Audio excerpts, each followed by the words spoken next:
I brought to fore the largest granite scam in the country, and you'll have to pay price for it. There is an obvious security threat. No DMK or ADMK, they are openly supporting the granite violators. There is a clear nexus between bureaucrats and the political executives.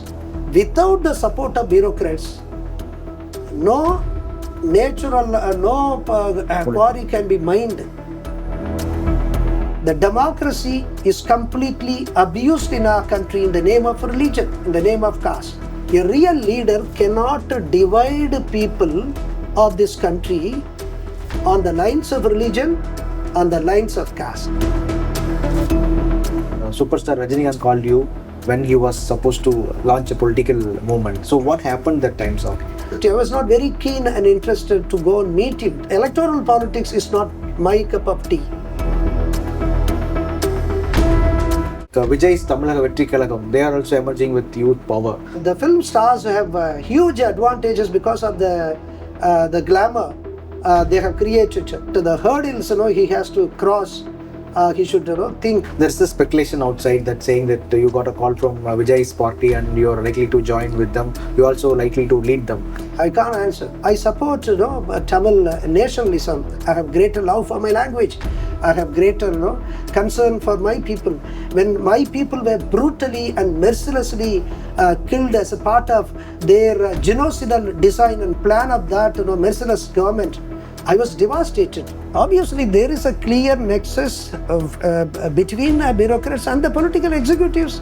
Someone who is corrupt, still someone or some leader says that he has greater concern for the people. It is utterly nonsense and it is untrue. Hello everyone, welcome to the Federal. Today I am joining by the former IAS officer U Sagayam, who exposed 60,000 crore granite scam happened in Tamil Nadu. Thank you so much, sir. Sir, in your investigation, you exposed massive corruption and irregularity in granite sector. Also, it exposed massive loss for the state exchequer. So, how and what you inspired that you are into it, and even despite knowing risk involved? As you have rightly indicated, it is a risky job. But it is my responsibility, it is my duty as a district collector. I am supposed to protect the natural resources which are under my control. So obviously it is my duty, so I have to protect it. I have taken action despite the fact that it is risky and dangerous.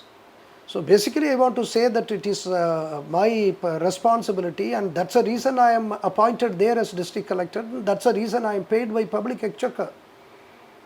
So I have to protect it. Someone to appear before the concerned court, but you are not appearing since your security was withdrawn. So what is the latest in this issue, sir? I received a summon in the month of February. In the middle of February, I received a summon from the district court. It's a special district court. It's a special court meant for offences related to mines and mineral. So I received a summon with the direction that I have to appear the next day. Since the time was very limited, I was not in a position to go there and appear for giving evidence. I sent a reply. In the reply, I indicated two reasons. The number one, I have security issues that should be addressed. Number two, I was not, it was not very clear what exactly the issue was. And therefore I didn't have files. So I wanted the police department, which served, which sent the copy of the summon. I told them to bring the files. So that's the reason. Initially, I was not in a position to go over to Madurai, appear in the court to give evidence. The next time, I received a summon in person. In fact, the police from that, Vikramangalam police station in Usulambatti subdivision, they came and served the summon in person. With the direction, the summon clearly indicated that I should appear on 26th of March for giving evidence, for deposing what has really happened. So the issue is obviously related to related to granite irregularities. In fact, my report, which I sent as district collector in way back in 2012, which speaks of substantial loss to the government exchequer to the tune of 16,000 crore rupee, and I sent that report to the government. In fact, what had happened within 2-3 days time, the government transferred me. The government was not prepared, the government was not interested, government was not willing to take action against the granite violators as indicated in my report very clearly. Instead, they transferred me and I was posted in an insignificant assignment like Cooptex. Cooptex, after all, it's a loss making cooperative entity. I was posted there. And in fact, I was able to convert that loss making entity into a profitable trading organization within a span of 1.5 years. That's a different story. So the moment I submitted report to the government 2014. indicating substantial loss to the government exchequer to the tune of 16,000 crores, I was shifted. The government was not interested in taking action. Instead, my report was kept in cold storage. Still now? No, at that point of time, gathering dust for another 2.5 months. In the meanwhile, some social activists, some whistleblower released this report through media, and in the media that was talk of the the town, and there was a tremendous pressure on government. The government had to act. At that point of time, the government, there was no other way except acting. It directed the district collector and the SP of the district Madurai to take action against the granite violators because there was no other way. The fact is that the government was not interested. The fact is the government was not prepared to take action against the violators. But there was a tremendous pressure because of the release of my report. And at that point of time, the collector and the SP, they started taking action against the granite violators. In fact, they were able to close numerous, good number of illegal quarries, and a good number of cases were filed. One of such cases, I have to appear and depose as witness. So that is the reason the special court, the district judge, the special district judge, he issued summon for my appearance and for my deposing.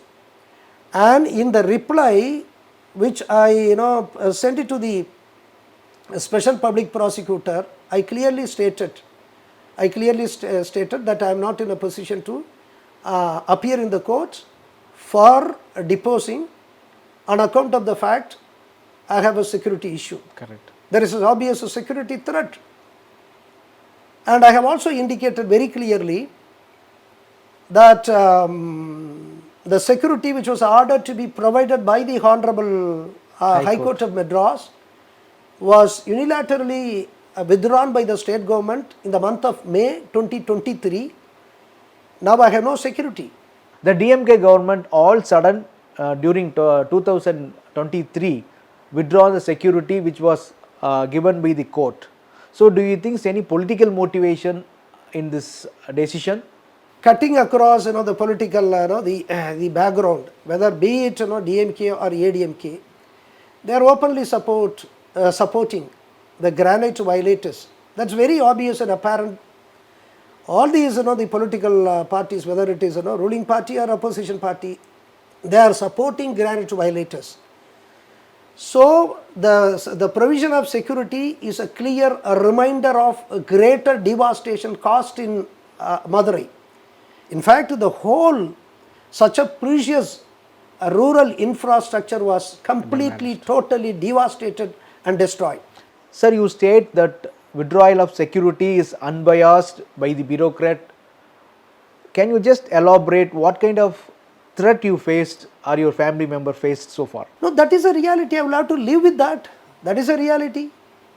No, in fact, I have to be very cautious when I go out. My mobility to a greater extent is curtailed. I will always alert my people, my family members. That's a real condition. Is there any for a civil servant who performed his duty sincerely on his own, number one, on the direction of the Madras High Court, with the approval of the apex court of the country, Supreme Court, I have acted, and I brought to fore the largest granite scam in the country, and you will have to pay a price for it. So that's how these the political parties are keeping the sincere and honest civil servant at stake. Then subsequently, in 2014, I was appointed as a legal commissioner to probe the irregularities committed in the arena of granite mining. At that time, the honorable judges, in their considered opinion, in their wisdom, they found that this job is going to be really risky and dangerous, and therefore they directed the government to provide security to me. And in the month of December, the state government provided security. That security remained till 2023, and in the month of May 2023, the security was withdrawn without any intimation. Now that the DGP is recently assured that security for you is testified in court, so how confident you are in the statement committed by the state police? No, that's a misleading statement. The DGP has indicated, I have not received any official information from DGP or from the government. This is only, I have seen this news through media.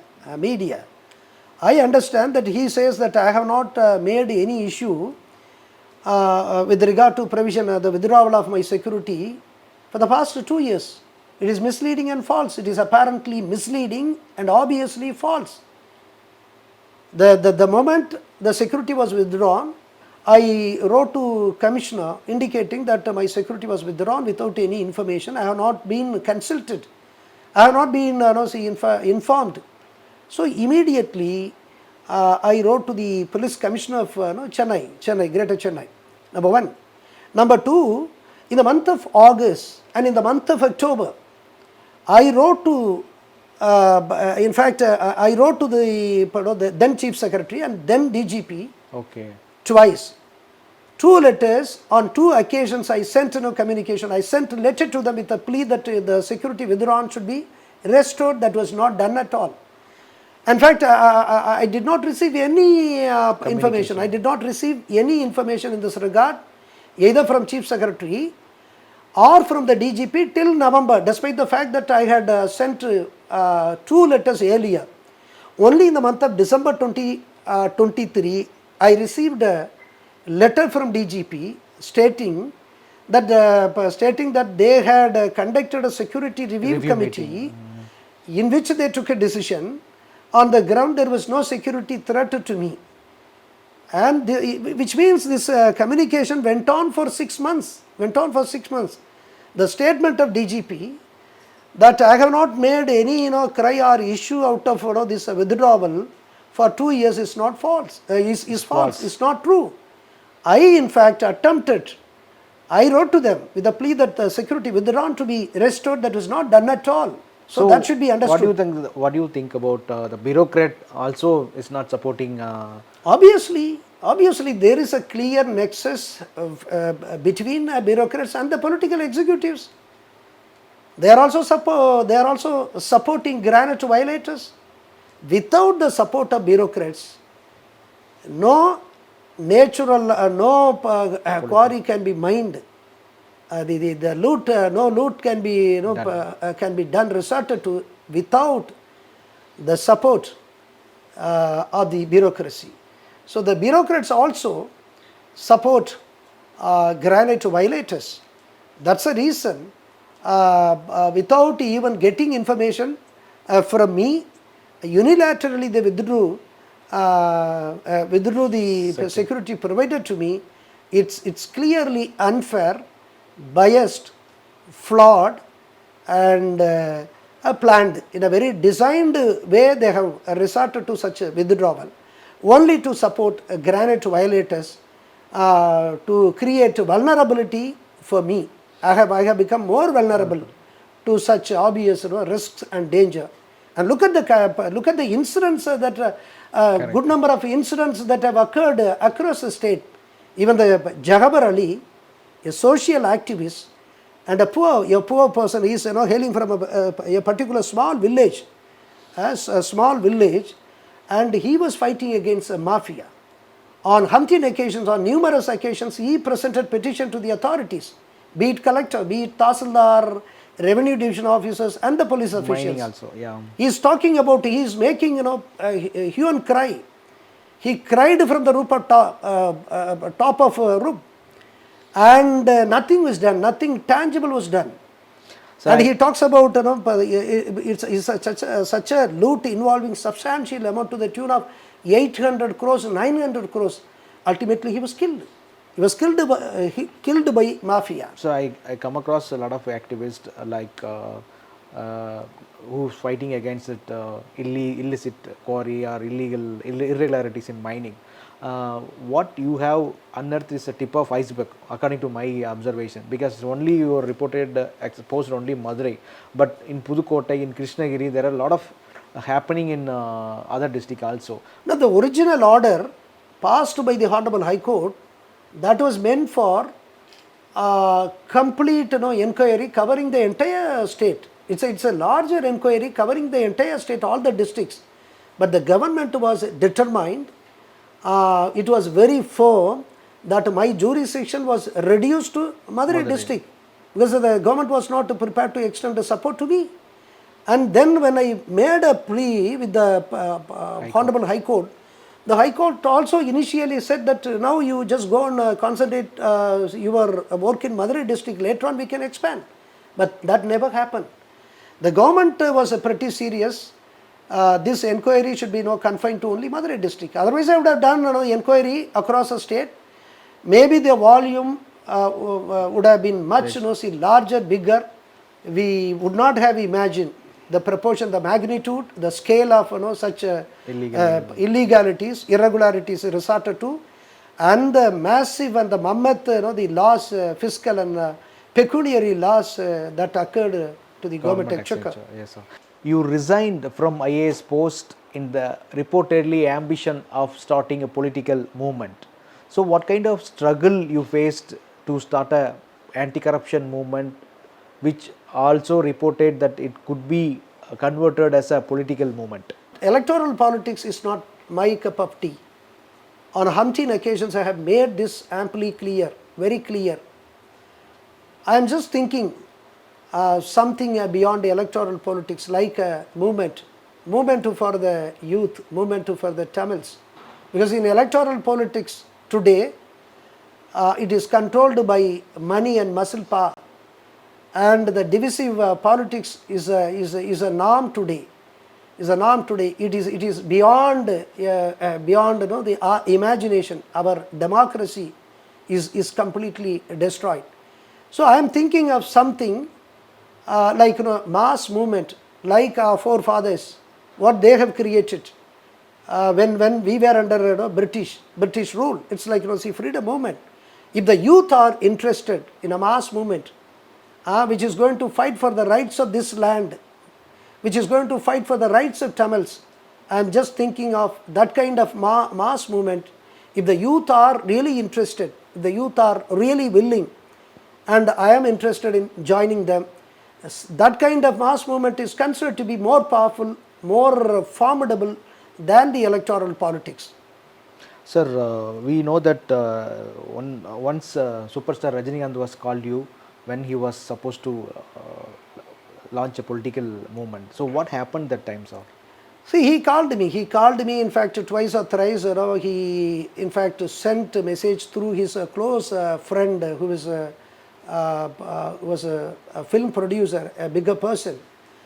And I was not very receptive. I was not very keen and interested to go and meet him. And in fact, we have to thank him. He had greater confidence on me, thinking that I can do better, something better for the state. But somehow I was not very keen. I was not very interested to join electoral. Do you think that you missed politics. this opportunity? I don't think that I missed opportunity. Even now, I am guiding a large number of youth. Even now, I am supporting the good number of farmers, weavers, and other the oppressed class people, as their condition is extremely pathetic and pitiable. Wherever my service is needed, I will stand for them. Just I will help them. You said you are working for youth and empowerment of youth and farmers. Like Vijay's Tamil Nadu, they are also emerging with youth power. So what's your take on their party and their political? No, I can only, any citizen can start a party in a democratic setup like us. So he has every right to start a party. He is a popular film star, and he has massive, huge following, and therefore his desire or dream to become a leader is justified. But the hurdles he has to cross. He should think the corruption is a bigger issue. He talks about eradication of corruption. Corruption is a bigger issue. Unless you have a clear vision, that becomes part of your the policy framework.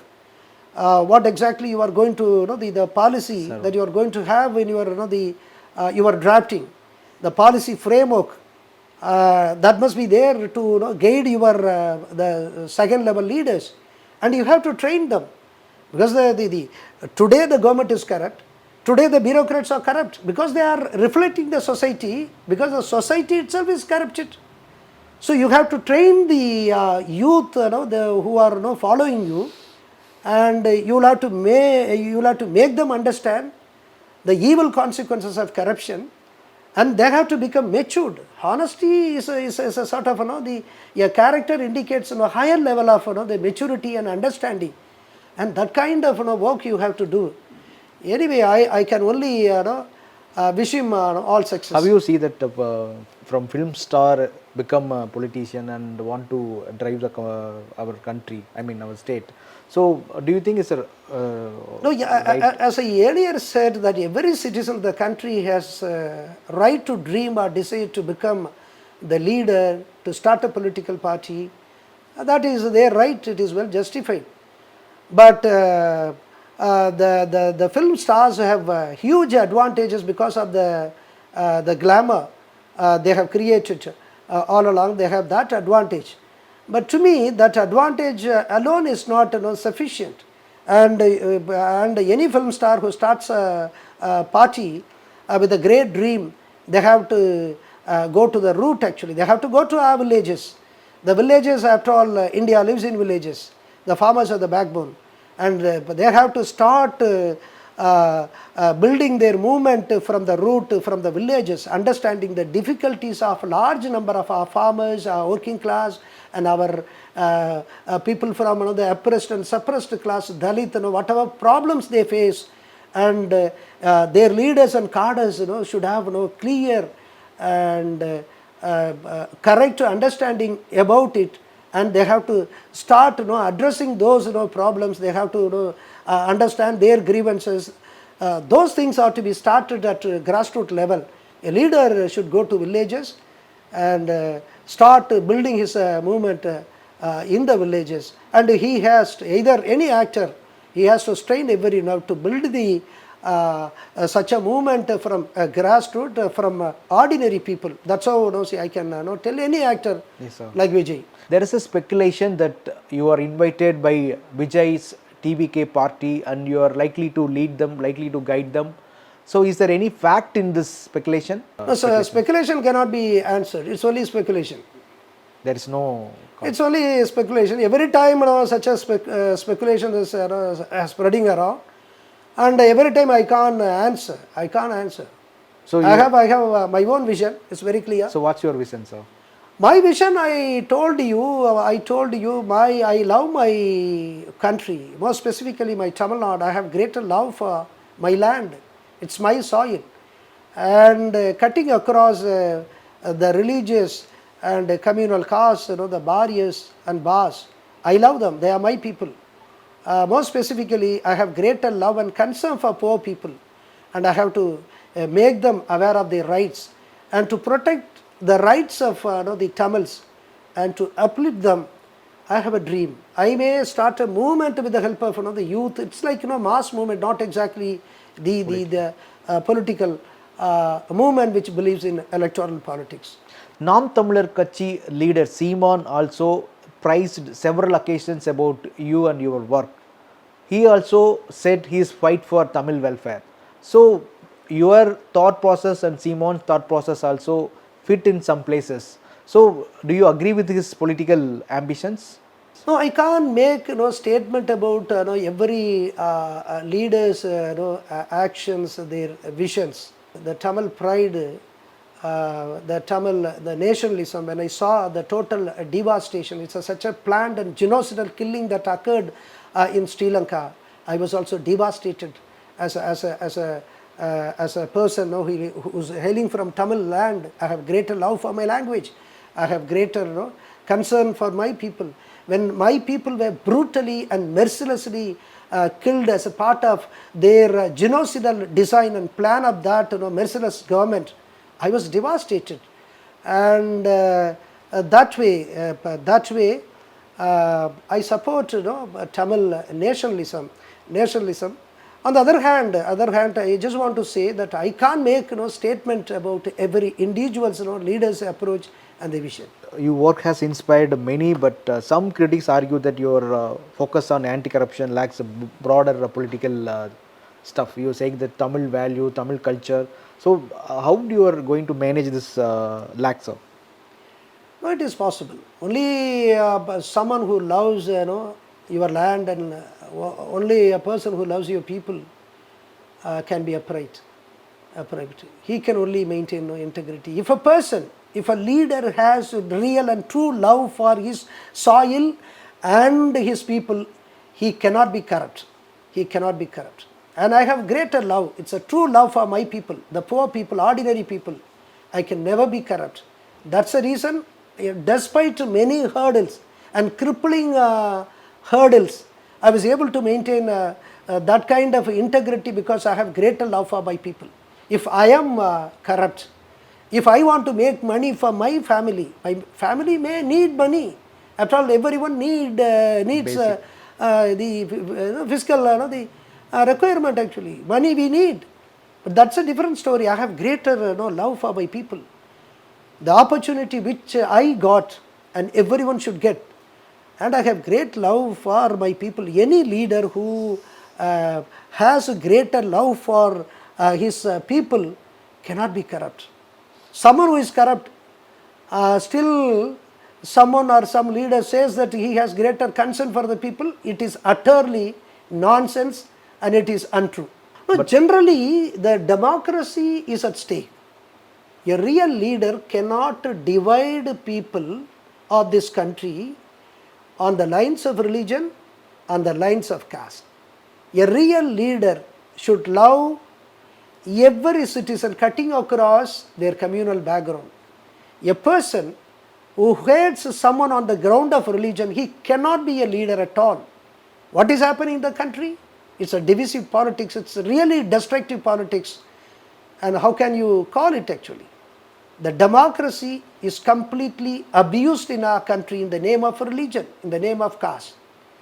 And they cannot be considered as leaders. Sir, you said you have a great ambition to betterment of youth of the state.